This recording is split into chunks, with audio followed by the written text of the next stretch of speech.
네, 제가 투자 유망주라고 할 수 있는 것 중에서 뭐 여러 가지가 있겠습니다만은 기본적으로 저는 그렇습니다. 이제 실적이 좋은데 주가가 덜 오르거나 안 오르는 기업들, 이것은 이제 실적 성장 대비 저평가된 종목이잖아요. 그래서 실적이 오른다라는 것은 자기 몸값이 올라간다는 뜻이고, 근데 그 몸값에 아직 도달하지 못했던 그런 종목들, 이런 종목들을 투자하는 게 가장 안전해요. 사실상 투자의 대가들이 다들 이제 그쪽으로 좀 가 있죠.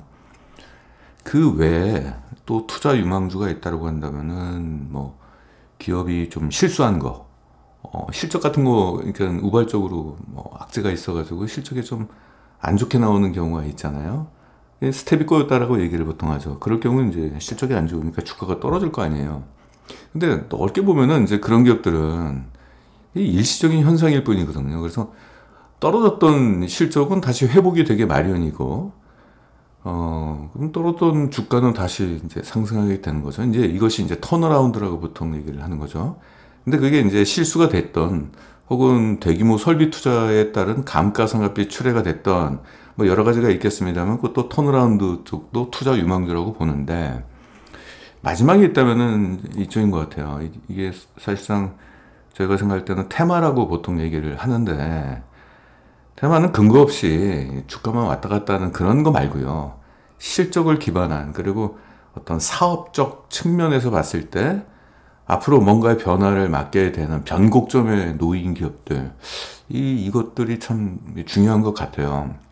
그래서 이걸 볼 때 이제 어떤 시대의 변화에 우연이든 뭐가 됐던 간에 길목에 서 있는 종목, 가령 이제 이런 종목들이 있더라고요. 과거 수십 년간 CCTV의 영상을 분석했던 기업이 있어요. 근데 CCTV가 뭐 성장 산업은 아니잖아요. 일단 우리나라. 그쵸? 어느 정도 성숙도가 있는 거잖아요. 근데 오랫동안 CCTV의 영상 분석을 했는데 갑자기 자율주행이라는 이 밥상이 차려진 거예요. 그 기업은 그냥 가만히 앉아가지고 그냥 숟갈만 얹으면 되는 거죠, 이제. 왜냐면 이제 자율주행이라는 것이 이제 카메라로 그 영상을 분석을 해서 자율주행이 되는 거잖아요. 물론 이제 레이더, 라이다도 있지만은 그런 쪽에 우연히 길목에 있는 기업들은 그냥 뭐 물 만난 고기가 되는 거죠. 이게.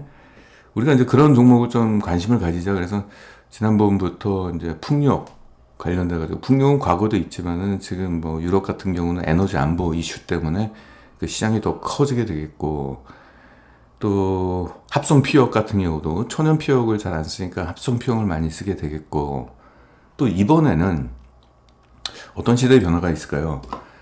전기를 쓰는 것들이 과거에는 이제 뭔가 동력이라는 게 사람의 인력에 의해서 움직이는 게 있었잖아요. 자전거. 그렇죠. 자전거 사람의 힘으로 움직이는 거잖아요. 근데 자전거가 지금 전기 자전거 쪽으로 시장이 전환되고 있는 부분도 있죠. 그리고 보드도 그렇죠. 보드도 발로 밀었는데 이제는 전기 보드가 이제 그렇잖아요. 뭐 자전거 역할을 하는 것도 있지만, 그리고 과거에는 뭐 휘발유라든지 화석 연료로 그런 에너지원으로 움직였던 것이 이제는 배터리로 움직이는 시대가 됐다는 얘기죠. 경비행기도 지금 배터리 쪽으로 좀 가고 있고요. 뭐 과거에 없었던 드론 뭐 이런 것들도 전기로 움직이는 거잖아요. 그래서 이것들이 모든 것들이 지금 전동화가 되고 있습니다. 또 하나 있다면은 지금 대표적으로 우리 전기차라는 게 있잖아요. 그래서 지금 전장 쪽은 사실상 기계 덩어리가 전자제품으로 바뀌는 거라고 보시면 되겠습니다. 자동차가 이제 자율주행이라는 게 이제 첨단 운전자 보조 장치라고 하잖아요. 에이다스는 기본이고, 에이다스가 사실상 자율주행의 뭐 초기라고 보시면 되겠죠. 이제 이러다 보니까 차 안에서 사람들이 좀 손이 자유롭게 되면 자동차에서 뭐 영화도 볼 수 있는 거고, 소위 뭐 다른 것도 할 수 있는 거잖아요. 그리고 엔터테인먼트라고 하죠. 그러니까 이제 이런 것들이 되면서 자동차가 다시 말씀드리겠지만 기계 덩어리였는데 이젠 전자제품화가 됐다는 얘기죠. 굉장히 큰 시장이잖아요. 그리고 또 지금 최근 스마트폰이나 뭐 이런 것들, 그리고 컴퓨터 같은 경우는 인공지능 컴퓨터, 인공지능 스마트폰이 나오면서 시대가 변하고 있어요, 지금. 그러면 이제 이쪽이 강화가 되면은 결국은 지금까지 전기적 장치에 들어갔던 각종 부품들, 그 중에서 이제 MLCC라고 보통 얘기를 하는데, 이런 것들이 과거에는 전자제품은 집안 내에 있었잖아요. 집안에 보호를 받고 있었죠. 그쵸? 집안 거실은 영하 뭐 40도 미만으로 떨어지지도 않을 거고, 영상 100도씨 이상으로 올라가지도 않을 거잖아요. 온실 속의 화초처럼 보호를 받았던 전자제품들이 이젠 길바닥에 돌아다니기 시작한다는 얘기죠. 그래서 밖은 춥거나 굉장히 덥거나, 그래서 왜냐면 자동차 실내 온도 주차장에다가 외부 주차장에 차 세워놓으면 그 뭐 영상 뭐 섭씨 80도까지 올라간다고 그러잖아요. 거기에다가 자동차는 달리잖아요. 그쵸? 뭐 전기 자전거나 이런 것들도 달리니까 충격이라는 게 있잖아요. 그래서 과거 전자제품에 들어갔던 것들이 이제는 내열성, 내한성, 그리고 이 충격에 좀 강해야 되고, 또 하나 있다면은 전압이 높아요. 기본적으로. 그래서 그 고전압을 벼텨야 되고, 또 용량도 커야 됩니다. 데이터 양이 많아지니까 집안에 있는 세탁기, 냉장고가 필요로 하는 어떤 그 정보의 어떤 데이터보다 이쪽이 데이터가 훨씬 많잖아요. 그러니까 본질적으로 모든 것들이 변해요. 이게 시대의 변화의 길목에 서 있는 것 중에 하나가 MLCC니까 오늘 그 부분을 한번 같이 한번 공유하는 시간을 갖도록 하겠습니다. 저도 잘 몰라요. 저도 이제 공부를 하는 거고요. 제가 이제 자료 조사하고 공부했던 것을 여러분들한테 공유하는 것이지 이쪽 분야의 전문가는 아닙니다. 그 말씀 좀 드릴게요. 그리고 오늘 말씀드리는 것은 제 의견이 아니라 증권가의 의견이니까 같이 한번 배워보도록 하겠습니다. MLCC란 뜻은, M이 이제 멀티 레이어, 이제 이게 세라믹이라는 뜻입니다. 이게 세라믹 컨덴서라는 뜻이죠. 그래서 안에 이제 세라믹과 여기 이제 철 뭐 이런 것들이 같이 이제 금속이죠. 금속이랑 세라믹이 이제 교차해서 이게 뭐 100층까지 쌓여지고 막 그런다라고 합니다. 이 적층 세라믹 컨덴서의 역할은 뭐냐면은 안정적인 이 전기를 공급하기 위해서 그래요. 그러니까 가령 이렇게 보죠. 집안에 TV가 있는데 TV 안에는 부품이 여러 부품들이 있을 거 아니에요. 근데 그 부품들이 모두 전기에 의해서 작동이 되는데, TV 전원에서 전기를 끌어가지고 곧바로 그 부품에 다이렉트로 가는 게 아니거든요. 왜냐면은 이 전압이라는 게 일정하지가 않아가지고, 또 전압을 크게 필요로 하는 데가 있고 작게 필요로 하는 부품마다 좀 다르잖아요. 케이스가 필요로 하는 전압이 다르고, 그러니까 그 앞단에, 각 부품의 앞단에 이런 것들이 있어요. 그래서 이런 것들이 어떻게 된다? 전기가 전원에서 전기가 오면은 그 전기를 머금고 있어요. 머금고 있다가 그 각 부품에 필요한 그 전기를 이렇게 흘려보내는 거거든요. 안정적으로. 그래서 부품마다 이런 것들이 있다고 보시면 되겠고, 그럼 전자제품 내부에는 부품이 굉장히 많을 거 아니에요. TV만 보더라도 뭐 디스플레이 화면에 관련된 부품들이 여러 가지가 있고, 또 음향 쪽에 또 부품들 여러 가지가 있을 거 아니에요. 그런 각각의 부품에 모두 이런 것들이 앞단에 붙어 있어서 전기를 안정적으로, 전류를 안정적으로 공급한다. 이런 게 있고, 뭐 기타 뭐 여러 가지 또 기능이 또 있겠죠. 이런 부분이 과거에는 전자제품용으로만 있었는데, 이제는 전기차, 자율주행차, 5 기지국 뭐 이런 것들이 생기면서 전망 산업이 좀 더 크게 확대가 되고 있다. 그럼 보겠습니다. 이거는 이제 키움증권 쪽에서의 리포트를 가져와서, 일단 양이 너무 많다 보니까 좀 이걸 좀 잘라가지고 캡처를 해왔습니다. 일단 MLCC 주요 기술 트렌드, 이제 고용량. 과거 이제 전자제품에 들어갔던 MLCC보다 용량이 커야 되고요. 고압, 압력에 강해야 되고요. 고온에 잘 견뎌야 됩니다. 소재의 변화도 많이 생기게 되는 거죠. 이것들이. 보겠습니다. 보면은 이제 어플리케이션별 MLCC 특징을 보게 된다면은 모바일 쪽 보겠습니다. 모바일 쪽에 이게 한 700개에서 1000개가 들어가요. 예. 여기는 고용량, 초소형 기술이 좀 들어가겠죠. 스마트워치, 시계 같은 경우는 한 500개 정도 들어가고, 이게 쌀을 만큼 작아요. 저한테 굉장히 많이 들어가죠. 그러니까 그만큼 모바일 안에서도 수많은 부품들이 있는데, 그 부품이 모두 배터리에서 전기를 받아다 써야 되는데, 전압이 부품마다 필요로 하는 전압들이 서로 다르다 보니까 그 앞단에 MLCC가 전기를 머금고 필요한 만큼 보내야 된다는 뜻이기 때문에 그 양이 되게 많죠. TV나 PC는 한 1000개에서 3000개 정도가 들어갑니다. 서버 쪽을 볼게요. 지금까지 일반 서버는 한 3000개에서 8500개 들어갔다면 이번에 AI 서버가 나오면서 그 수량이 한 2배 이상 올라갔습니다. 15000개에서 20000개까지 필요로 합니다. 그렇죠? 그래서 지금 뭐 AI 관련돼 가지고 그래서 오늘 제목이 AI 관련된 시장이 커지면 결국 MLCC에 대한 수요가 확대가 된다는 얘기고, 자동차 쪽도 마찬가지입니다. 전장 쪽 볼게요. 내연기관에서는 한 4000개 정도가 필요로 했어요. 근데 이제는 전기차 쪽에서는 하이브리드, 또 전기차 쪽에서는 최대 15000개까지 지금 필요하다. 그리고 기술도 달라요. 고용량에다가 뜨거운 열에 일단 버텨야 되겠고요. 고전압 이 부분에 있어서도 최적화가 돼야 된다는 얘기죠. 그래서 기존의 전자제품에 들어갔던 거하고는 사실상 뭐 하늘과 땅 차이라고, 기술적 차이가 크다는 얘기죠, 이게. 그래서 이쪽 시장이 크게 확대가 된다. 단가도 높겠죠. 아무래도 기존 전자제품용보다는. 그래서 이러한 부가가치가 높은 MLCC 쪽이 수요가 크게 늘어나니까 이런 부분이 이제 과거부터 이제 MLCC가 2015년도부터 일단 계속 얘기가 나오고 있었거든요. 그래서 앞으로 이제 본격화되니까 그때는 이제 소위 테마였고 지금부터는 이제 실적 싸움이 되는 거죠.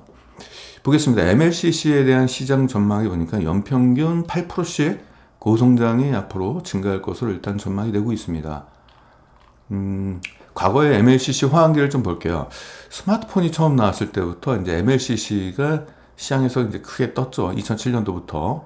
이제 그러다가 자동차 쪽에서도 이제 서서히 이제 전장용이 얘기가 됐던 게 2015년도로 제가 기억하고 있는데 맞네요, 여기. 전장용 MLCC가 시장이 개화됐다. 근데 지금 뭐 사실상 뭐 전장용이 해봤자 첨단 운전자 보조 장치도 대중화가 안 돼 있죠. 옵션이었잖아요, 그냥. 근데 지금은 이제 유럽에서 올해 7월서부터 이미 통과가 됐죠. 유럽에서 팔리는 모든 자동차는 그 에이다스, 첨단 운전자 보조 장치를 모두 의무적으로 탑재를 해야 됩니다. 그러니까 자동 제어, 그리고 운전자를 탐지하는 카메라가 있어가지고 운전자의 졸음 방지, 뭐 이런 것들이 기본적으로 들어가야 되는데, 그러니까 전자제품이 많아지니까 당연히 MLCC가 많이 들어갈 수밖에 없겠죠. 그래서 지금부터는 이제 실적인 것 같아요. 테마가 아니라 이제는 2024년도 또 AI 서버 수요가 또 급증을 하고 있어가지고 MLCC 수요가 증가하고 있고, 뿐만 아니라 AI 스마트폰 이미 나왔죠. 전 세계적으로 확대가 될 거다. 그리고 PC 쪽도 AI PC가 나올 것이다. 그리고 자동차 전장화 확대. 뭐 결과적으로 이렇게 보게 된다면은 이제부터 본격적으로 이제 시작되는 시기인 것 같습니다. 이제 테마가 아니란 얘기죠. 그리고 MLCC는 일단 과점 쪽 시장인데 이미 시장에 진출한 플레이어들이 전체 한 5개 업체들이 전체 매출액의 한 90% 정도를 차지하고 있는 과점 시장입니다. 일본에 무라타가 있고요. 삼성전기 국내에 있고, TDK 일본 업체죠. 그리고 이건 대만 업체인지 뭔지도 모르겠습니다. 이거 야게오도 대만 업체로 알고 있는데, 이건 타이어 이거는 모르겠습니다. 일본인지 어딘지 모르겠습니다. 아무튼 간에 뭐 그런 업체들이 좀 있다는 거. 아무튼 여기서 삼성전기가 전 세계 점유율 한 20, 30% 정도, 25% 정도 차지하고 있네요. TDK보다 높네요. 일단 무라타는 꽉 잡고 있고요. 예. 무라타는 제가 알고 있기로는 무라타하고 TDK 같은 경우는 그 마진율이 낮은 전자제품 쪽보다는 이제는 다 이제 전기차 쪽 있죠. 그쪽으로 좀 많이 갔다고 합니다. 그쪽이 부가가치가 높으니까. BMS라고 보통 그러죠. 이제 배터리 매니지먼트 시스템이라고 해서 그쪽 전기차에 들어가는 파워트레인 쪽, 이쪽이 좀 난이도가 좀 높아요. 대신 마진율도 높죠. 그래서 그쪽에 주로 이제 공급하는 걸로 좀 되어 있습니다. 삼성전기가 그쪽 시장을 좀 추격을 지금 하고 있는 지금 상황이라고 보시면 되겠습니다. 여기 보시면은 매출액 추이를 보게 된다면 이 짙은 게 무라타 점유율이 높죠. 2021년도에 매출이 굉장히 컸네요. 이때 전기차 본격적으로 팔리기 시작하고 막 그랬으니까. 그러다가 이제 삼성전기가 두 번째, 그리고 TDK가 한 3위 정도 차지를 하고 있네요. 한 이 정도 수준이라고 보시면 되겠습니다. 자, 최근에 MLCC 업체들의 2분기 실적이 나왔는데 그 실적을 리뷰를 했어요. 야, 너희들 실적 왜 좋아졌느냐? 그러니까 이제 올해 상반기 실적을 보니까 업체에서 특히 무라타에서 뭐라고 그랬냐면은 전장 쪽에서 수요가 좋았고 AI 서버 데이터 센터 쪽에서 수요가 높았다 이거예요. 지금 결론이 이미 나왔어요. 전장 쪽이 고마진 그 MLCC 그쪽에서의 실적을 견인했고 AI 서버도 그랬다. 그래서 이것이 과거에는 이제 전망이었는데 사실상 이제 전망이 아니죠. 사실로 드러났습니다. 이런 부분이 있고, 근데 이것이 지금 사실상 초입기잖아요. 전장 쪽도 초입기잖아요. 지금 길거리 지나다니는 자동차 중에서 자동차가 뭐 최근 자동차는 아니잖아요. 뭐 과거 10년 된 자동차들도 있고 그런 자동차들은 전장 기능이 별로 없잖아요. 사실상 그 내비게이션 정도 수준밖에 안 되잖아요. 음악 나오고. 근데 지금 뭐 운전자 보조 시스템이나 이런 것들이 지금 본격적으로 기본적으로 탑재가 되는 거고 자율주행 쪽으로 좀 가고 있는 거잖아요. 물론 지금 최근에 이제 전기차 수요가 약간 이제 삐끗거리니까 그렇지만은 결국 그쪽 시장으로 가게 될 것 같아요. 그건 뭐 각자 이제 판단을 맡겨야 되는 거죠. 그쪽 시장이 앞으로 지속 확대될 것이냐, 싹 죽어버릴 것이냐, 이것은 각자의 판단이죠. 만약에 확대가 된다 그러면 MLCC에 관심을 갖는 거고, 그렇지 않다 그러면 관심 가질 필요가 없는 거죠. 여기 보니까 삼성 전기 쪽에서는 뭐라고 그랬냐면은 전기차 최근에 수요가 좀 둔화에도 불구하고 둔화입니다. 둔화. 성장률이 굉장히 높았는데 그 성장률이 약간 좀 이제 꺾였다 이거죠. 하이브리드 자동차 이런 것들이 나오고 그리고 엔터테인먼트나 이런 것들은 계속적으로 지속이 되니까 MLCC의 평균 탑재량이 증가하고 있다. 뭐 그러고 있습니다. 그래서 한번 볼게요. 이 모바일 기기 쪽으로 볼게요. 모바일 기기 쪽에서 보면은 이 AI 기능이 들어간 모바일 기기, 삼성에서 처음으로 출시를 했죠. 갤럭시에서. 이게 한 많이 들어가네요. MLCC가 한 1200개 정도 들어가네요. 모바일 기기.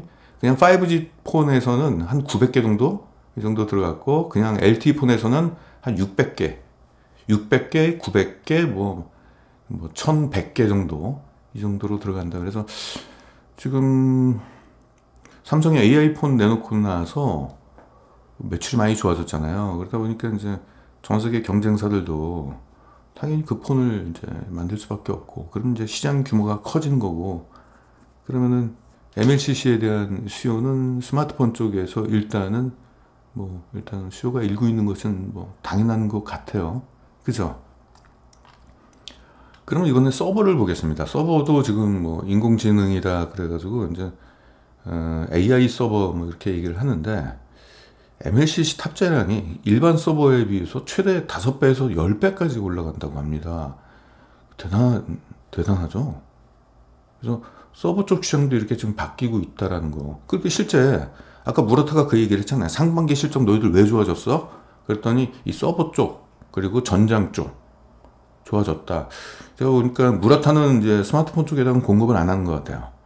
마진율이 좀 높은 전장이 마진율이 좀 높아요. 왜냐면 전압도 고전압에다가 그리고 고열에 강해야 되고 또 이 충격에 또 강해야 되니까 그러니까 좀 비싸거든요.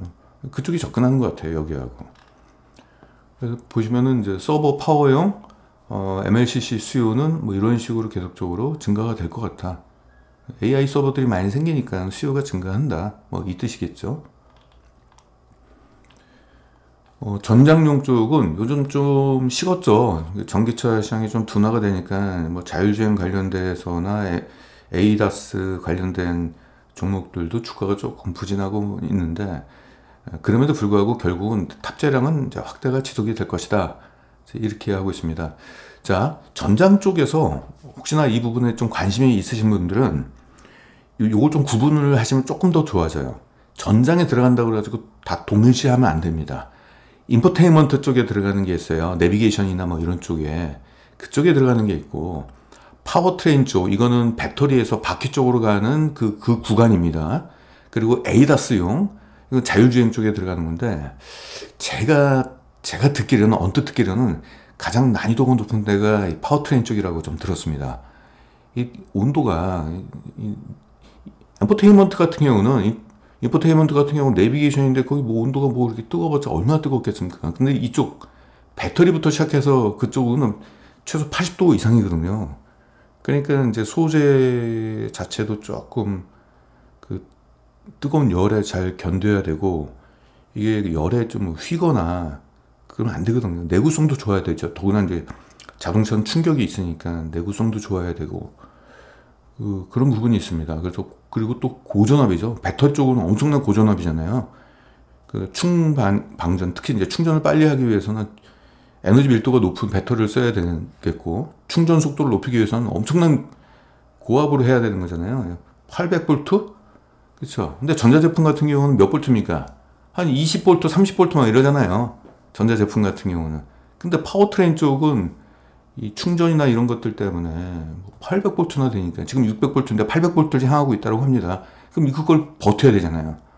그러니까 이건 좀 레벨이 좀 다르다. 이쪽은 에이다스용은 뭐 용량이 좀 높아야 되고 내구성도 좋아야 되고, 아무튼 그래서 제가 볼 때는 순서가 파워트레인 쪽이 가장 난이도가 높고요. 그만큼 단가도 높고 마진율도 좋겠죠. 그 다음에 에이다스용, 그 다음에 인포용, 이렇게 보시면 되겠습니다. 그래서 전장 쪽에 들어간다라고 해가지고 다 똑같은 종목으로 보지 마시고요. 좀 구분을 좀 하시면은 그 회사의 기술력이 어디에 달하고 있는지를 알 수 있겠죠. 이쪽이 가장 큰 기술력을 갖고 있다. 그래서 지금 이쪽 시험은 무라타가 꽉 잡고 있습니다. 이쪽은 이런 부분이 있고요. 그리고 지금 자동차 전장화에 힘입어서 대당 MLCC 탑재량이 한 대당 평균 2016년도에 2,000개 들어갔는데 2020년도는 4,000개, 최근에는 7,000개까지 들어가고 있다. 이게 그래서 여기 나왔네요. ASP 평균 판매 단가가 IT용에 비해서 한 3배 정도 높다. 이런 게, 그래서 전장용 평균이기 때문에, 파워트레인 더 크겠죠. 아무튼 평균이기 때문에 전자제품 쪽 IT용보다는 난이도가 높을 수밖에 없죠. 일단 용량도 커야 되겠고, 내구성은 당연히 기본이죠. 충격에 강해야 되니까. 그래서 전장 쪽에 MLCC를 공급하는 기업들 한번 보니까 좀 관심을 가질 필요가 좀 있다. 볼게요. 차량별 MLCC 탑재량을 보게 된다면은, 내연기관 자동차는 4,000개라고 한다면은 전기차 같은 경우는 한 12,000개.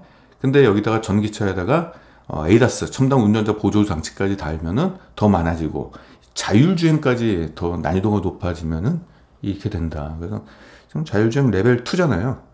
아예 없는 것도 있고 2에서는 지금 3로 지금 가고 있죠. 지금 테슬라는 아예 그냥 4로 그냥 가버리고 있고, 내년 되면은 완전 자율주행이 된다라고 보통 얘기를 하는데, 그렇게 그 목표를 지금 하고 있다고 합니다. 그래서 최근에 관련된 종목들이 좀 들썩거리고는 있었어요.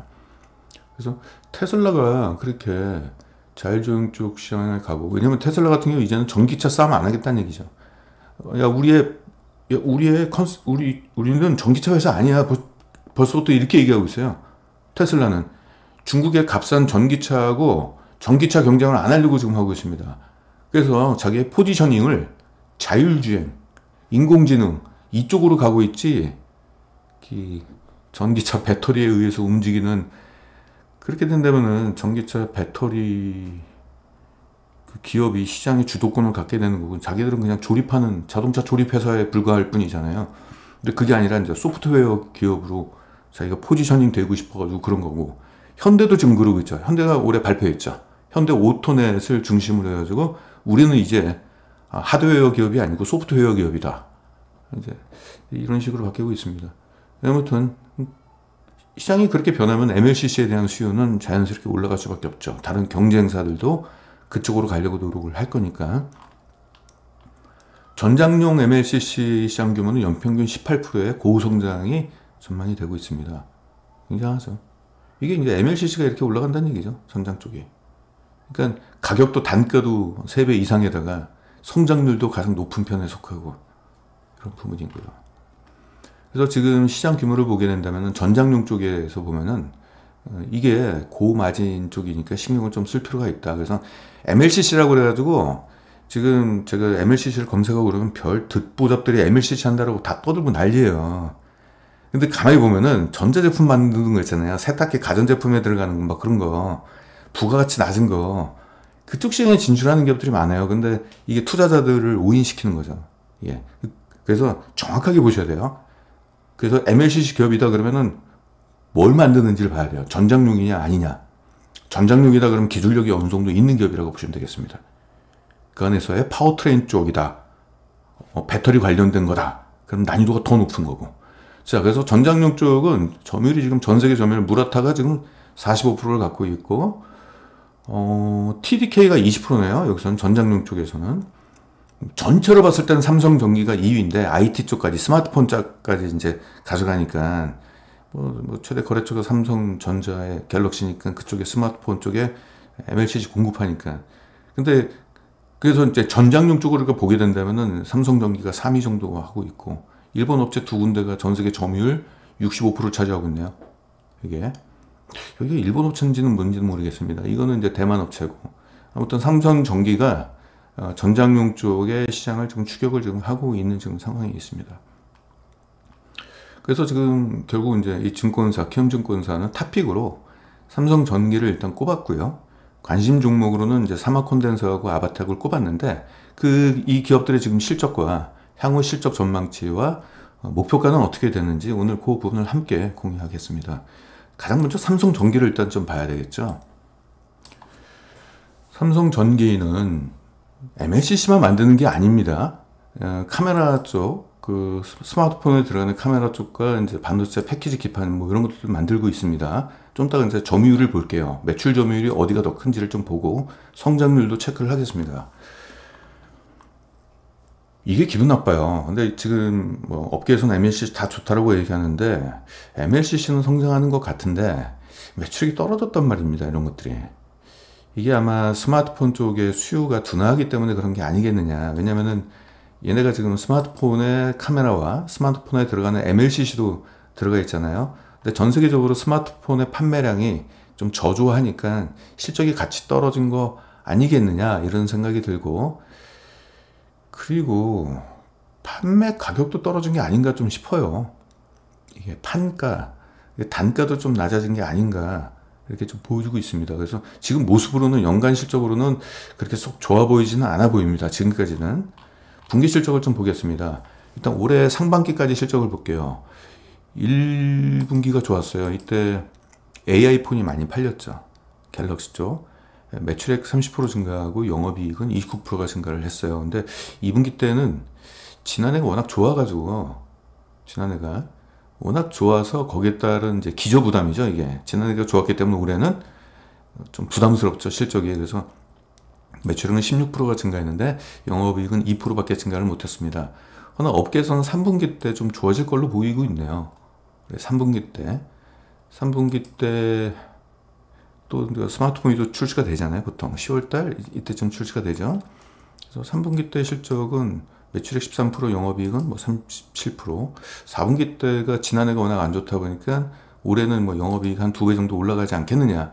일단 업계는 그렇게 보고 있습니다. 일단 이것들은 실적이 나와봐야 알아요. 실적이.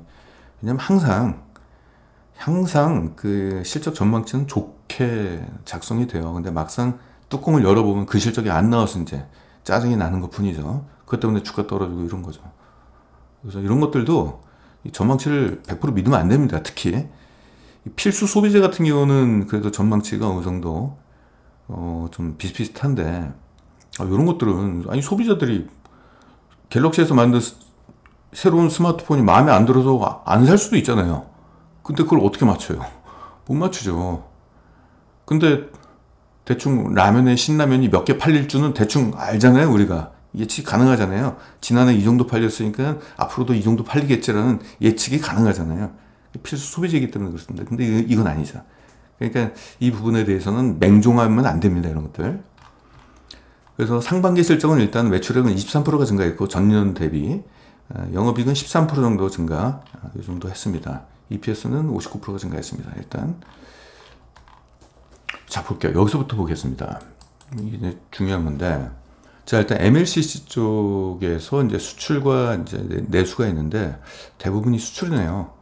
42% 정도, 매출 비중이 42%. 그러니까 전체 MLCC의 매출 비중은 50% 조금 안 되고 44%. 이게 주력 사업이라는 것이 이제 드러났죠.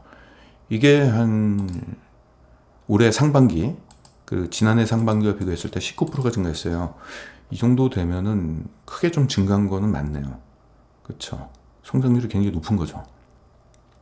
카메라 모듈 쪽은 매출 비중 37%였는데 이게 한 33%. 이거는 이제 카메라가 얼마나 팔리느냐, 스마트폰 카메라가 얼마나 팔리느냐. 아무래도 지금까지는 스마트폰 쪽 시장이 좀 컸죠.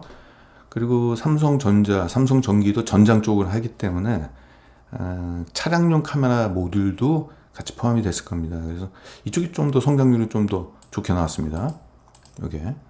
그럼 뭐 이건 뭐 매출 비중 얼마 안 되니까 이 정도 돼 있다. 그래서 지금 현재 중요한 포인트는 삼성전기의 그 MLCC에 대한 매출 비중은 44%다. 그래서 이게 90% 100% 정도 돼야지 이게 좀 의미가 좀 있지. 44%면은 나머지 쪽에서 실적을 깎아버리면은 이쪽 시장이 아무리 전망이 좋아도 성장하는데 좀 제약이 걸리겠죠. 그래서 매출 비중이 꼭 중요합니다. 예. 그래서 수혜주는 전 세계 점유율이 몇 프로고 몇 등이냐가 중요한 게 아니라 전체 실적에서의 매출 비중이 몇 프로냐, 이게 좀 중요해요. 나머지 쪽에서 실적 깎아 먹으면 어떡합니까? 그쵸? 나머지 쪽에서 실적이 더 좋아지면 더 좋은 거고. 아무튼 이 부분이 있다. 44%만 기억해 두시기 바랍니다. 실적 전망을 보게 된다면은, 네, 전망은 일단은 좀 우호적으로 좀 시장에서는 그렇게 보고 있네요. 영업이익 성장률이 2024년도, 여기 빨간 색깔이 있죠? 이 영업이익인데, 지난해와 비교했을 때 36%의 영업이익 성장을 예상하고 있고요. 2025년도는 30%, 2026년도는 약간 그 둔화가 될 것이다. 그래서 올해와 내년도의 영업이익 성장이 좀 가파르게 올라갈 걸로 업계는 그렇게 전망을 하고는 있습니다. 그 이유를 보게 된다면은 일단 뭐 스마트폰 쪽, 이쪽에 이제 AI 스마트폰 쪽이 확대가 되기 때문에 이제 그런 걸로 좀 보고 있어요. 그래서 AI 기능이 탑재가 되는 스마트폰은 아무래도 용량이 증가하기 때문에, 그리고 대당 탑재량이 증가하기 때문에 일단 가장 크게는 스마트폰 시장을 좀 보고 있는 것 같아요. 근데 이게 진짜 어려워요. 이게 왜 어렵냐면은 지금 아직까지는 얘네 삼성전기의 스마트폰 이 MLCC는 대부분이 스마트폰 쪽의 점유율이 높을 거예요. 자동차 쪽은 그렇게 높지는 않을 거예요. 지금 진출하려고 막 지금 하고 있는 상황이니까. 근데 이게 스마트폰은 이게 예측이 안 되잖아요, 사실. 이게 어떨 땐 잘 팔리다가 어떨 때는 안 팔리고. 그 접는 폴더폰 있잖아요. 그 기대 되게 많이 있잖아요. 많이 팔긴 뭐가 많이 팔렸습니까? 이게 개판이었어요, 솔직히. 이게 그 접는 그 폴더 관련돼가지고 관련된 기업들 주가 다 떨어지고 그랬잖아요. 이게 그리고 지금 이미 이제 중국에서는 쫓아왔고 접는 거. 그 삼성전자를 넘어섰잖아요. 접는 폴더폰 판매량이. 그런 것들이 그래서 이게 예측이 안 돼, 이게. 그래서 삼성전자가 어느 정도의 스마트폰 쪽, 특히 이제 인공지능 스마트폰이 많이 팔릴지에 대해서는 삼성 전기 실적에 굉장히 큰 영향을 좀 미치게 되는데, 그런 것들은 우리가 검색하면 되니까 일단 그거는 좀 우리가 찾을 수 있을 것 같아요. 예를 들어서 한 9월달, 10월달 정도에 삼성전자 스마트폰의 초도 물량이 한 몇 개 나갔느냐, AI 폰 몇 개 팔렸느냐, 뭐 그런 것들이 검색하면 좀 어느 정도 검색어로 나올 거 아니에요. 그것이 이제 과거 대비 얼마나 올랐느냐에 따라서 삼성전기의 실적을 우리가 가늠할 수는 있겠죠. 그 MLCC 기업들의 실적은 그 주당 순이익, 그러니까 EPS로 하는 게 아니라 이제 주당 순 자산으로 일단 계산을 하더라고요, 다들. 그래서 저도 이제 BPS를 일단 가져봤습니다. 단기 순이익이 점점 증가하고 그러면은 이제 잉여금이 증가하니까 주당 순 자산이 증가하게 되겠죠. 그래서 최근에 주당 순 자산과 비교했을 때 PBR 관점에서 목표가를 계산해 보니까 전 좀 보수적으로 잡았습니다. 그 난데없이 막 목표가를 계속 막 끌어올리는 증권사들이 좀 있어요. 그래서 그 근거가 너무 없이 그냥 목표가를 막 상향하는 데가 있는데, 그런 데는 좀 제거를 하고, 아니 뭐 갑자기 그 근거 없이 23만 원을 목표가를 막 제시하는데 그 이유도 없어. 이유가 없어요. 그냥 자기 개인적으로 좋아 보인다 이거예요. 그래서 그런 것들은 제거시켜버리고요. 좀 냉정하게 목표가를 좀 보수적으로 잡았는데도 불구하고 우리한테 얻을 수 있는 떡이 얼마나 크냐, 이제 그걸 보는 게 맞아요.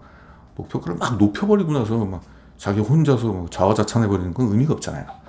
일단 목표가를 좀 보수적으로 잡은 게 1.5에서 1.6 차이입니다. 1.6으로 주는 데가 있고요. 1.5로 주는 데가 있어요. 1.6으로 준다. 그러면은 이제 올해 실적에 따른 주가는 이제 19만 원 정도. 이거는 굉장히 낙관적으로 좀 준 점수고요. 1.5 PBR, 1.5면 좀 보수적으로 준 겁니다. 그래서 지금 한 올해 기대 수익률은 한 18만 원에서 한 19만 원 정도 사이, 18만 5천 원 정도 잡으면 되겠네요. 그래서 좀 55 이 정도 잡으면 될 것 같아요. 그 정도. 그러면은 지금 주가를 보겠습니다.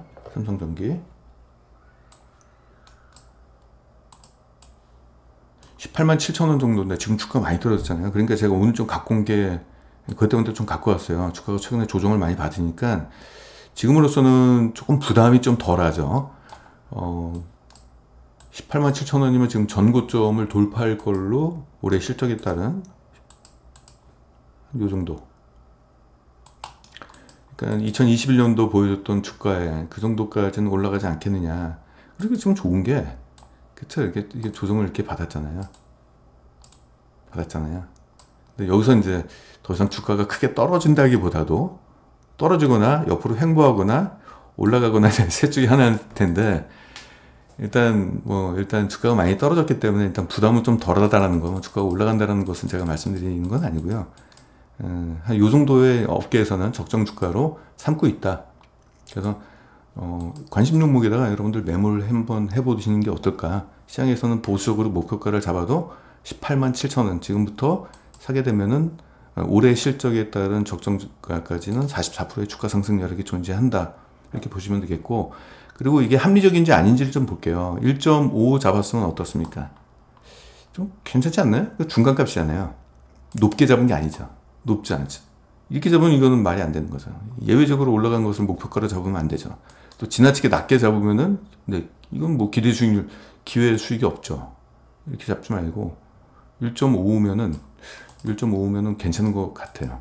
적당하게 잡은 것 같아요. 물론 여기서 변수는 그렇습니다. 이 실적이 나와야 된다는 얘기죠. 이 실적이 나와서 순이익이 증가해서 올해 2024년도 BPS가 한 요 정도는 올라가야 되는 게 아니냐. 실적 나빠지면 뭐 주가 올라갈 일은 없겠죠. 그럼 이번에 삼성전기 말고, 자, 삼성전기 이 정도 됐고요. 그래서 요 정도 가격이면은 증권가가 제시한 것보다는 제가 일단 평균적으로 가장 낮게 제시했어요. 왜냐면 최근에 삼성전기를 찬양하는 증권사들이 너무 많아요. 좀 이상해요. 좀 불안해요. 첫 번째 불안한 걸 말씀드릴게요. 다 좋은 얘기만 할 수는 없잖아요. MLCC 가격이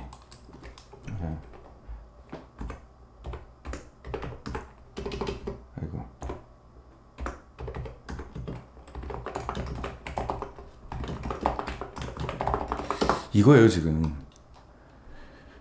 지금 공급과 수요의 법칙에 의해서 과거에는 좀 공급이 타이트했거든요. 수요는 많은데 공급 업체들이 좀 없다 보니까 서로 MLCC를 구하느라고 좀 그런 시대가 있었습니다. 그럴 때는 판가가 좀 올라가는 흐름이었는데, 최근에는 어느 정도 이제 증설이 이루어지는 바람에 공급 물량이 좀 넉넉하게 잘 나오나 봐요. 뭐 공급 과잉까지는 아니지만은 그 수요에 맞게끔, 그도 그럴 것이 지금 전기차 성장이 둔화가 되니까 전방 시장이 약간 좋아질 거라고 생각해가지고 MLCC 생산량을 많이 확대했는데, 전기차 수요가 좀 떨어지니까 어떻습니까?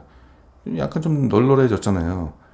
그러니까 과거처럼 MLCC 구하기가 어려워지고 이런 시대는 아니라는 얘기죠. 따라서 MLCC에 대한 판가 압력이 있다는 소식이 있어요. 가격을 낮춰라 이거죠. 거래처 쪽에서부터, 야, 언제적 시절인데 아직까지 이 가격을 받으려고 그러냐? 가격 좀 낮춰줘. 이런 압력이 있는 것 같아요. 이게 제가 다 좋은 얘기만 하지는 않겠습니다. 그런 부분이기 때문에 제가 증권가에서 얘기하는 목표가보다는 이걸 한 10% 이상을 낮췄습니다. 참고적으로 가격을 좀 낮췄어요. 그 부분을 반영을 해서.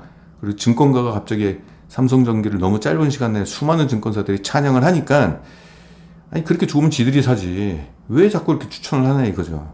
그게 좀 이상하니까 저도 이제 목표가에 대해서는 보수적으로 가져가겠다, 이런 얘기고요. 이번에 사막 컨덴서를 좀 보겠습니다. 사막 컨덴서도 똑같아요. 지금 보시면은 사막 콘덴서 같은 경우는 전장 쪽으로 지금 얘들이 그동안 이제 삼성 전기처럼 스마트폰이라든지 아니, 보통 전자제품 쪽으로 좀 많이 했다가 지금은 전장 쪽으로 좀 드라이브를 좀 많이 걸고 있어요. 얘네가 지금 전장용 그리고 산업용 디스플레이 IT용 쪽에 납품을 하고 있고, 좋은 것은 모바일 쪽의 비중이 낮다라는 거예요. 이거 하나가 제일 마음에 들어요. 저는 모바일 쪽은 성장하는 산업이 아니잖아요. 이미 유치원생들도 스마트폰을 지금 들고 있는 지금 시절이고, 교체 주기는 지금 점점 길어지고 있어서 성장 산업이 될 수가 없어요. 정체 산업이지. 그런 상황에서 모바일 쪽의 비중이 낮다라는 것은 그만큼 다른 쪽에서 성장 쪽이 더 크다라는 거 볼 수 있죠. 산업용도 그렇잖아요. 모든 것들이 전장화되면서 이게 뭡니까? 태양광 뭐 이런 데거든요. 풍력 이런 쪽. 이쪽 시장이 커지게 되겠죠. 그래서 전장용 쪽 볼게요. 일단은 거래처가, 주요 거래처가 LG전자입니다. LG전자 그러면 뭐야? 전자제품에 들어가는 거네? 아니에요. LG전자가 지금 전장용 수주 잔고가 200조 원입니다. 무시 못합니다. 그래서 LG전자 쪽에서의 전장 쪽, 그쪽을 또 사모콘덴서가 공급을 하고 있고요. 삼성전자도 공급을 하고 있고요. 현대모비스 쪽, 이쪽에 이제 주력 고객사라고 보시면 되겠습니다. 그래서 전장용은 LG전자의 VS 사업부, 이쪽이 가장 큰 고객사다. 그리고 MLCC 비중을 보면은 전장 쪽에 무려 35%에서 40%. 근데 여기서 잘 봐야 돼요. 전장 아까 뭘로 나눠야 된다고 그랬죠?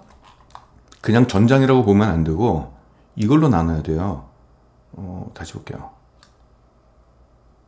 물론 전장 비중이 높다는 것은 좋은데 어디 있어요?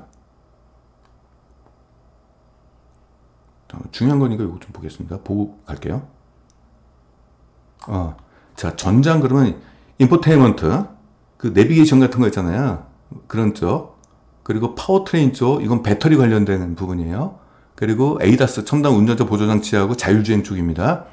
이 중에서 사막 콘덴서는 인포테인먼트 비중이 높아요. 마진율이 높지 않은데거든요. 그래서 어느 쪽으로 가고 싶다? 에이다스 수용하고 파워트레인 쪽으로 가려고 지금 노력을 하고 있습니다. 이쪽으로 진입하려고 지금 하고 있는 단계예요. 그래서 성장성에 대해서는 좀 기대가 좀 조금 더 높게 저는 좀 쳐주고 싶습니다. 이쪽이니까. 그래서 볼게요. 이게 있고, 가전용 디스플레이 쪽은 뭐 성장 거의 못하는 거죠. 이쪽은 가전제품이 갑자기 성장을 확 할 수는 없잖아요. 디스플레이 쪽도 마찬가지고, 이쪽은 30%, 35% 매출 비중, 이건 이제 정체 산업이라고 보시면 되겠습니다. 기타 산업들이 있고요. 여기서 또 주목할 것은 이제 DC링크라고 그래가지고, 이게 다이렉트의 그러니까 이게 직류죠.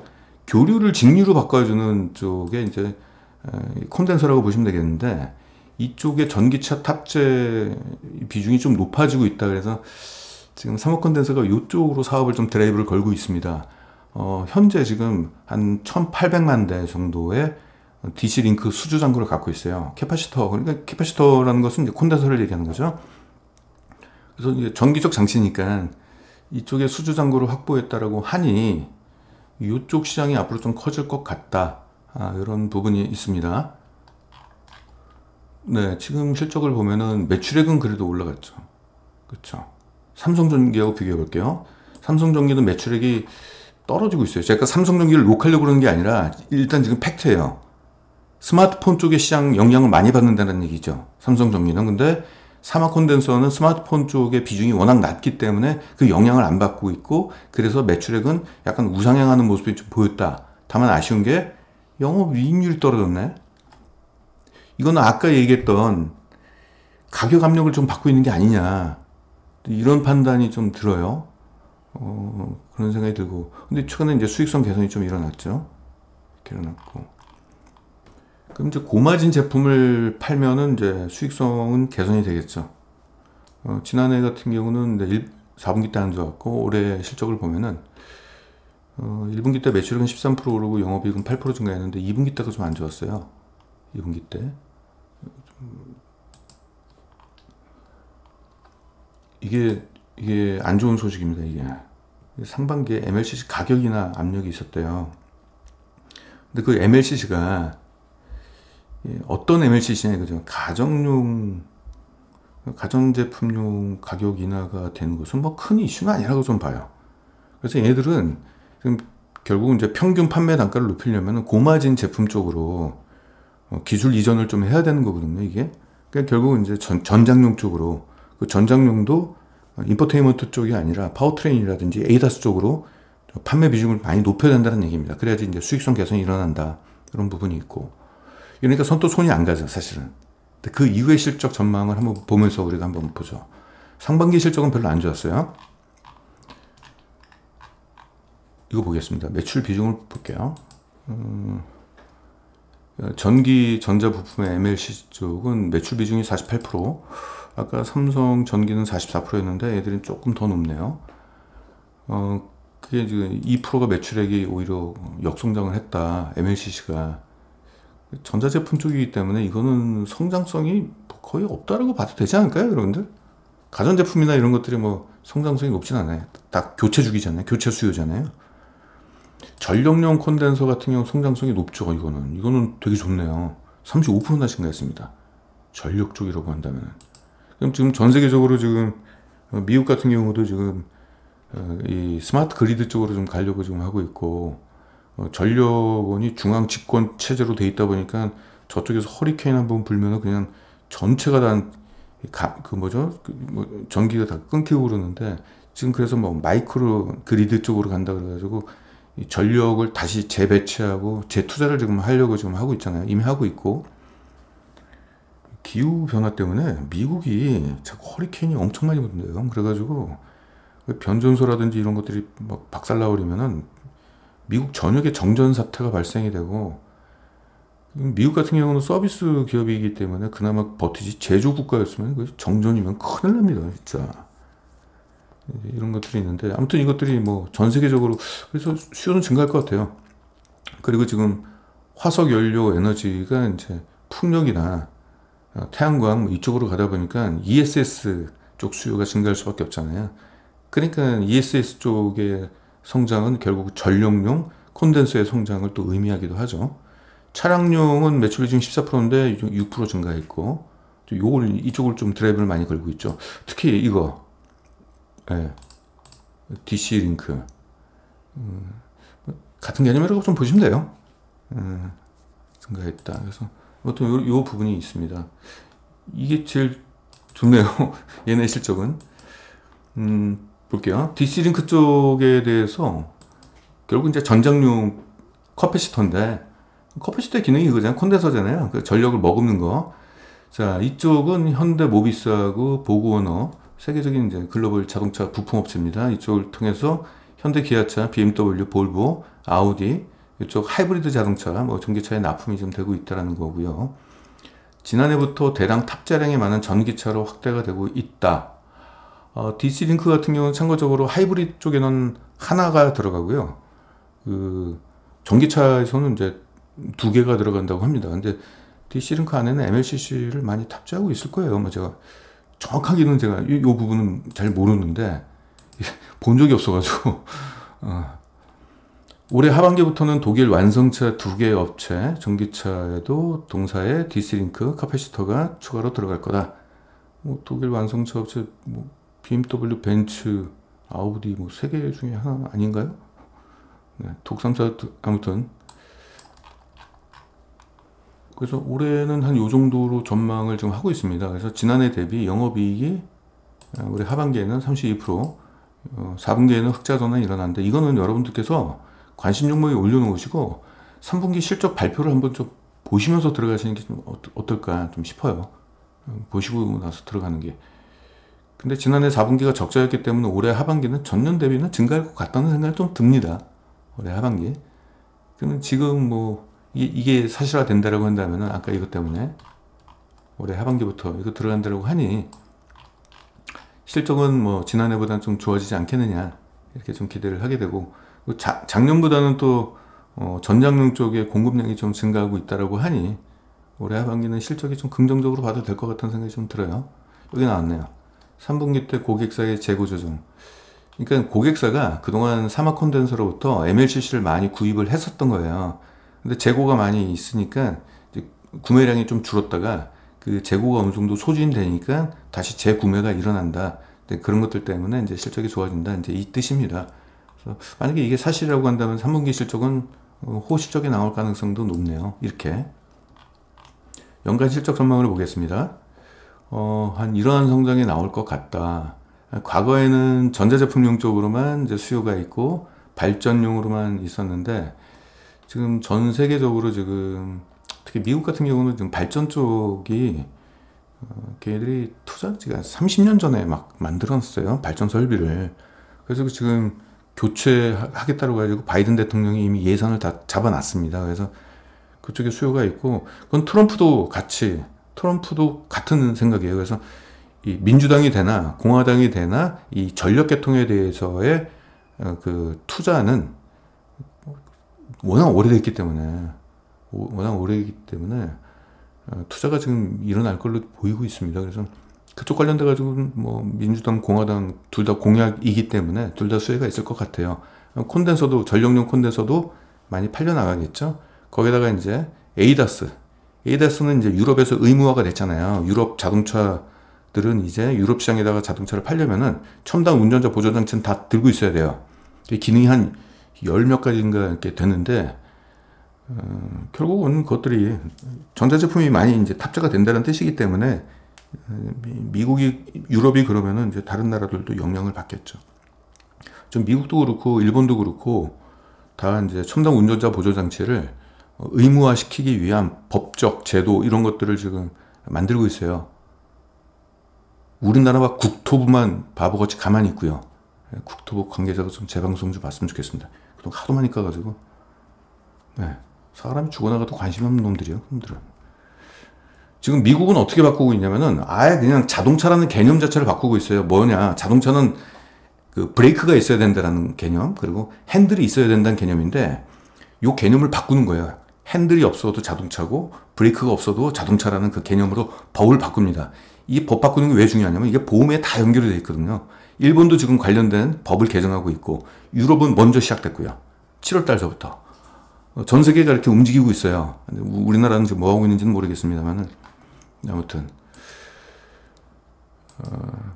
이러한 성장이 앞으로 예고가 돼 있다. 그래서 매출액은 연평균 14%씩 오르고 영업이익은 연평균 24%씩의 고성장이 전망이 되고 있고, 특히 영업이익은 2024년도 28%, 2025년도 30%. 아까 삼성전기하고 비교해 보겠습니다. 삼성전기의 연간 영업이익 성장률을 볼게요. 2024년도 36%, 30%. 삼성전기가 성장률은 조금 더 높게 일단 업계는 그렇게 전망을 해놨습니다. 거의 비슷하네요. 30%대.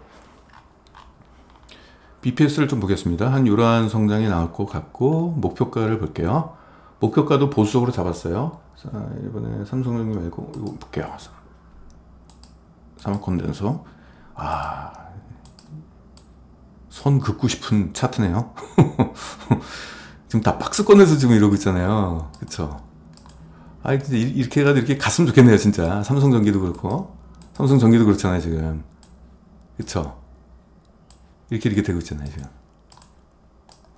갔으면 정말 좋겠습니다.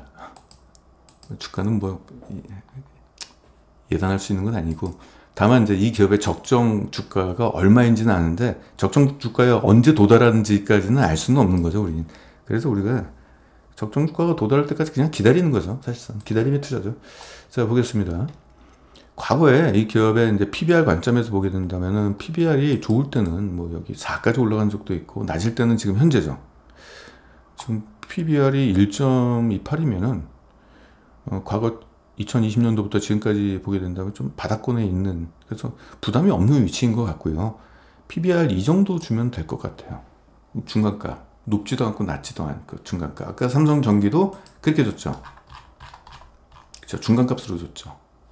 그러면 삼성콘덴서는 한 요즘 이 정도 주면 될 것 같아요. 2.1 정도? 2.1 정도 되면은 올해 기대 수익률 한 38% 정도의 주가 상승 여력이 있다. 46,000원. 46,000원이면은 여기네요. 정도. 여기가 크네요. 네.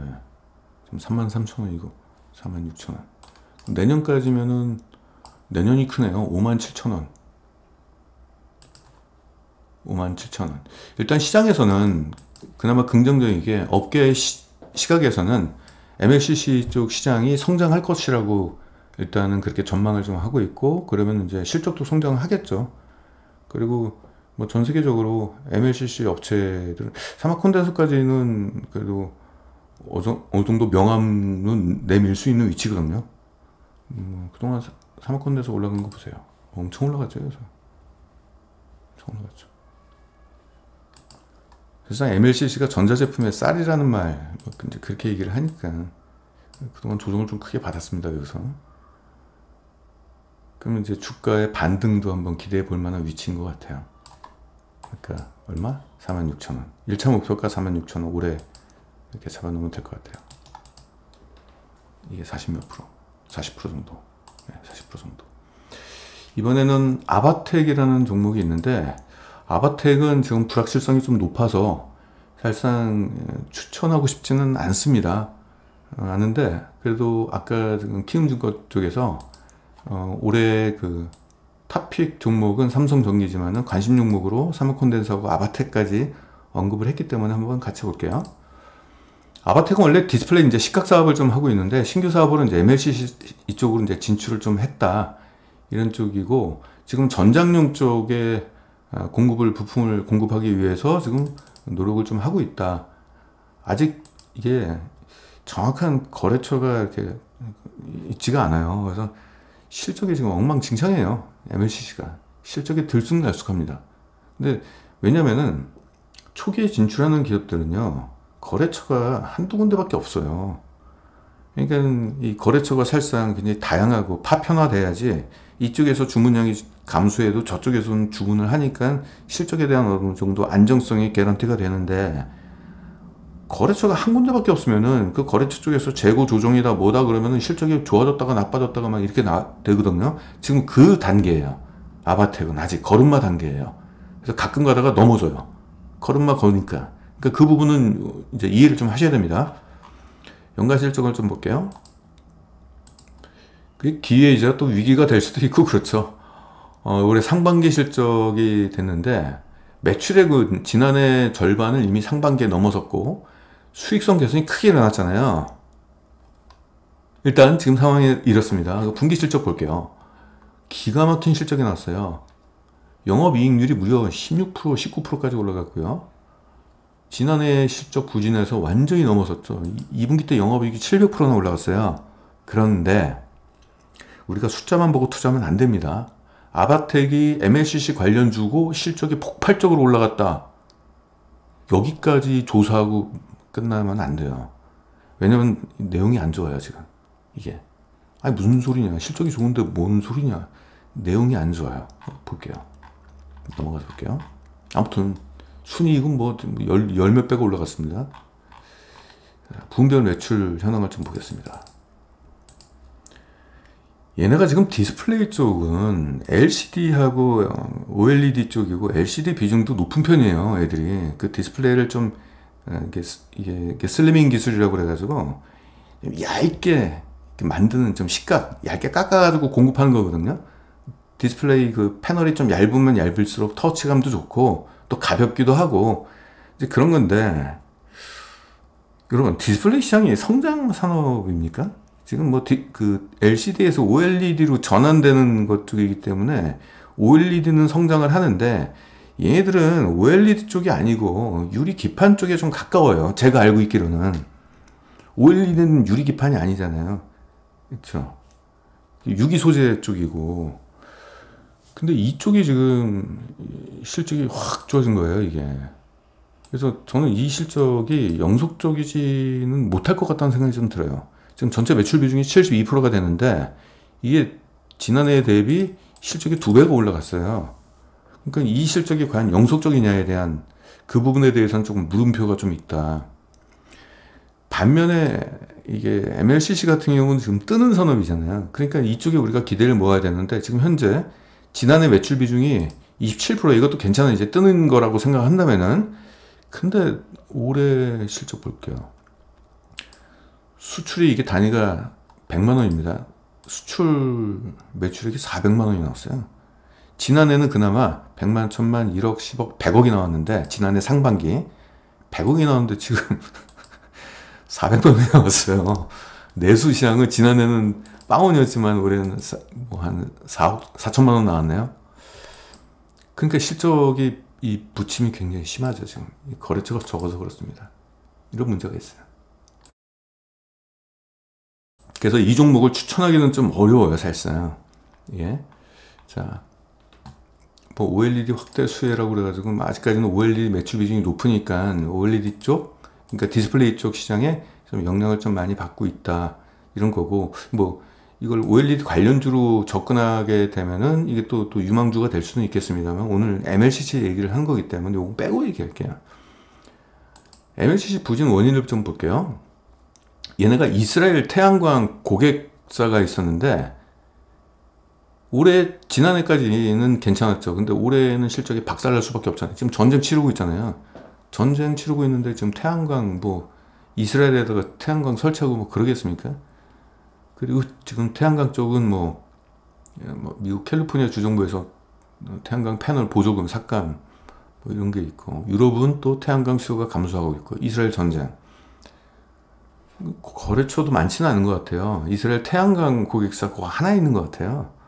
그러니까 얘네가 지금 하고 있는 게, 아까 사막 콘덴서 쪽에서 보면은 전력계통 있죠. 전력계통, 그쵸? 여기 전력용 콘덴서 이쪽입니다. 이쪽에 이제 태양광이 있고 막 그런 쪽이거든요. 이쪽을 지금 하고 있고, 차량용 쪽으로는 아직 진입이 안 된 것 같은데, 올해 4분기부터 차량용, 전장용으로 현대 기아하고 북미 전기차 업체 모델용으로 신규 공급이 예상이 된다. 된 게 아니잖아요, 아직까지는. 그리고 이게 4분기에 될지 되더라도 내년도로 넘어갈지는 모르겠고, 또 전기차 쪽에 들어가는 것이 이게 파워트레인 쪽은 아닐 것 같아요. 그냥 인포테인먼트, 가장 진입이 쉬운 거 그쪽에 들어가는 게 아니겠느냐, 뭐 이런 부분이 좀 아닌가 좀 싶습니다. 일단 실적은 일단은 뭐 전망치니까 말씀을 드리자면은, 지난해보다는 올해 실적 성장이 굉장히 가파르게 올라갈 걸로 그렇게 업계는 전망을 하고 있는데, 이건 역시도 나와봐야 알겠죠. 그러니까 이 실적을 믿고 배팅하실 분들은 배팅을 하는데, 나 지금 잘 모르겠는데, 그러면은 실적 확인하고 들어가시는 게 좀 낫지 않을까 싶습니다. 왜냐, 올해 상반기 실적도 무진장 좋을 거라고 전망이 됐었거든요. 그 뭐죠, MLCC가. 그래서 저는 이거 기대를 좀 많이 했었어요. MLCC의 실적이 엄청 좋을 거라고 했는데 진짜 엄청 좋게 나왔는데, 뭐야, MLCC하고는 전혀 상관없는 디스플레이 쪽에서 실적이 나왔다는 말이죠. 그러니까 제가 실망을 한 거죠, 사실은. 아무튼 하반기 때는 뭐 어떻게 잘 될지 안 될지는 좀 봐야 될 것 같아요. 네, 앞으로 전망치는 이렇게 나왔는데, 이건 사실상 지금까지는 소설에 가깝습니다. 100% 믿지 마시고요. 다만 이거죠, 우리가 이제 그 가능성을 보고, 그러니까 이게 하이리스크 하이리턴 종목이라는 게 바로 이런 거죠. 이게 성장성에 대한 잠재 성장성은 굉장히 높은데 그만큼 불확실성도 높다. 그 불확실성이 지금 반영이 돼가지고 주가가 지금 여기서 빠졌죠. 지금 여기서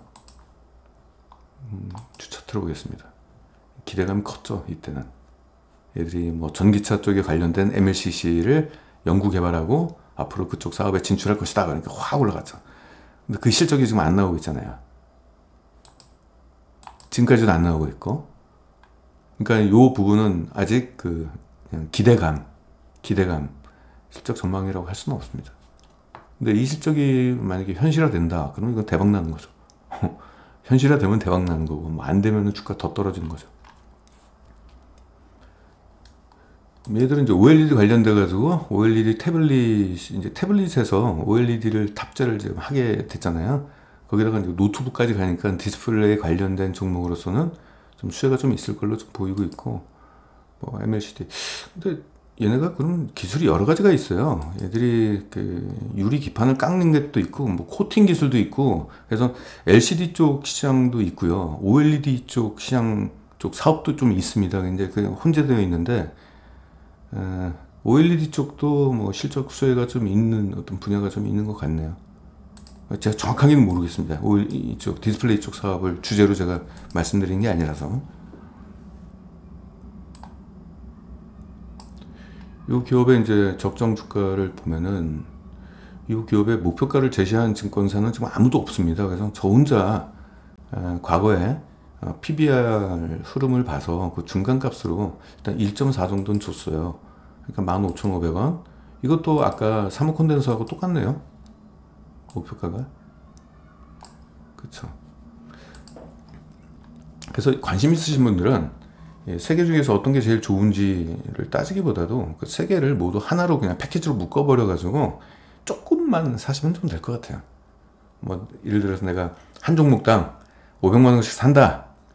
그러면은 이 종목은 아주 불확실성이 크니까 300만 원만 사는데 한 종목당 100만 원씩 해가지고 세 종목 일단 묻어놓고, 지금 주가가 많이 조정을 받았으니까 이렇게 큰 부담은 좀 아니잖아요. 접근하실 때 그렇게 접근하시면 좀 되지 않을까 좀 싶습니다. 아무튼 투자 판단은 각자 한번 해보시고요. 분기 실적 나오는 거 체크를 좀 하셔야 될 것 같아요. 이거는 실적을 보고 들어가시는 게 나을 것 같아요. 이거는 이게 필수 소비재도 아니고 산업재에 가까운 제품이다 보니까 거래처 쪽의 재고 조정이라든지 이런 쪽에 영향이 좀 큽니다. 그래서 실적 보고 들어가시는 게 좀 좋지 않을까. 3분기 실적이 나오게 되면 3분기는 11월 달에 나오거든요. 11월 달에 나오기 때문에 3분기 실적을 보고 연간 실적이 어느 정도 그럼 잡히게 되는 거잖아요. 그러면 그때 들어가는 것이 최적인 것 같고, 아니면은 야 지금 주가 이렇게 싼데 더 이상 뭐 주가 떨어질 게 뭐 있냐, 뭐 이렇게 겁을 내냐, 또 이렇게 생각하시는 분들은 지금 접근하시는 것도 괜찮을 것 같아요.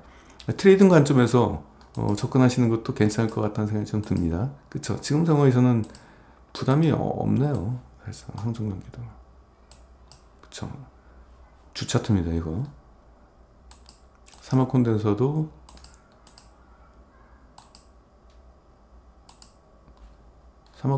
한 뭐 요 정도면 부담이 없는 수준인 것 같아요. 네, 오늘 준비한 건 여기까지입니다.